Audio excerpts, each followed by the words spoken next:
Friends, இது moms கிச்சனில் summer special குட்டீஸ் வீட்டில் இருக்கிறதுனால அதுக்கு ஸ்நாக்ஸ் எப்படி பண்ணுறதுன்னு காமிக்கிறாங்க. ஈஸியாக வீட்டில் இருக்கிற பொருள் தாங்க. இது கோதுமை மாவு, இதை நாட்டு சக்கரை வச்சுருக்குறாங்க. இது பாதாம் வந்து மிக்சியில் போட்டு கிரைண்ட் பண்ணி வச்சுக்கிறாங்க. ஒரு பனானா, சோம்பு, ஏலக்காய், முட்டைங்க, எள், கொஞ்சம் சோடா உப்பு வச்சுருக்குறாங்க, ஆயிலுங்க. இதெல்லாம் மிக்சியில் போட்டு அரைச்சிக்கலாங்க.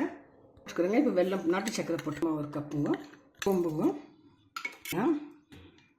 பண்ணிக்கலாங்க. கிரைண்ட் ஆகிடுச்சுங்க ஃப்ரெண்ட்ஸ்.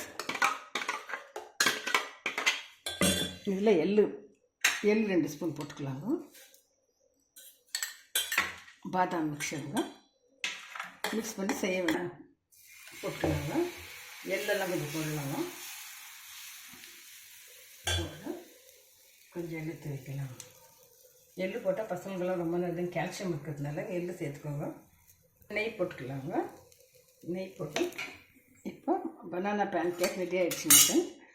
கொஞ்சம் நெய் போட்டுட்டு பசங்களுக்கு கொடுத்தா நல்லாயிருக்கும். வாங்க ஃப்ரெண்ட்ஸ், நீங்களும் செஞ்சு பாருங்கள். இது பசங்க வீட்டில் இருக்கிறதுனால வீட்டில் இருக்க இன்க்ரீடியன்ஸ் தாங்க, அதை வச்சு செய்யலாங்க. ஈஸியாக டேஸ்டியாக இருக்கும். தேங்க்யூ ஃபார் வாட்சிங்.